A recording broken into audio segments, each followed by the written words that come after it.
Haleolono is a pretty good habitat for native birds like the ulili.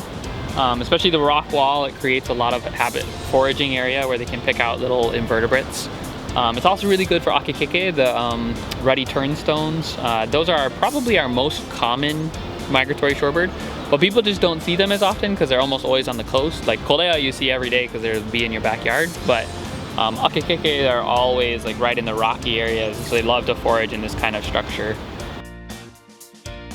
Even like ulili are like in a lot of stories and things recorded by our kupuna, we're always like someone that would watch for an enemy. And so like, and that's why like whenever you like walk up on ulili, they always like alert everybody else. Like they do their loud ulili, and they alert everything else in the area that something is here.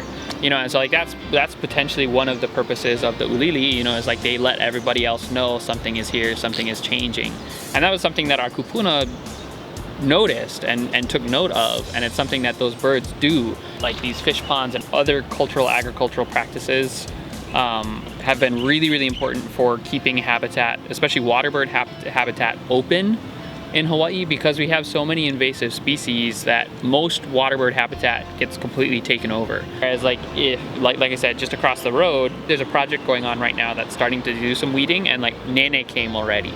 You know, so it's like just like that. As soon as you open up habitat, like native birds will take advantage of it. And so that's why these lokoia and like lo'ikalo are so important, because they keep that habitat open.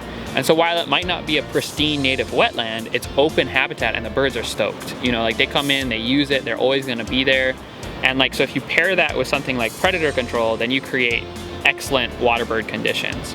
And so that's why another reason why these fish ponds are so important is because you open up habitat that otherwise would just be weeds. You know, like there's pictures of this place from not that long ago, like 20 years ago, even less than that.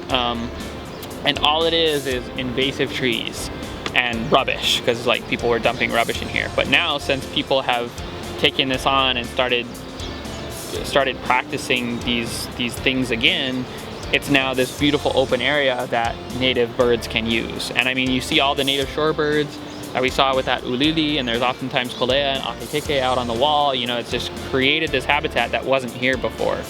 And so I think that's another reason why like restoring these practices is so important, is because like we've lived with these birds for a long time, and even though things have changed now and there's all these new invasive species, as long as we continue to do these practices, we create habitat and maintain habitat for these species that we live with, you know. And so I think that's something that's really great about restoring more of these things and bringing back these practices, because not only is it gonna restore our local food production and restore our cultural connection to this place, but it also will help to reconnect us to our birds, because as we make these places better and bring these places back, our birds will come too.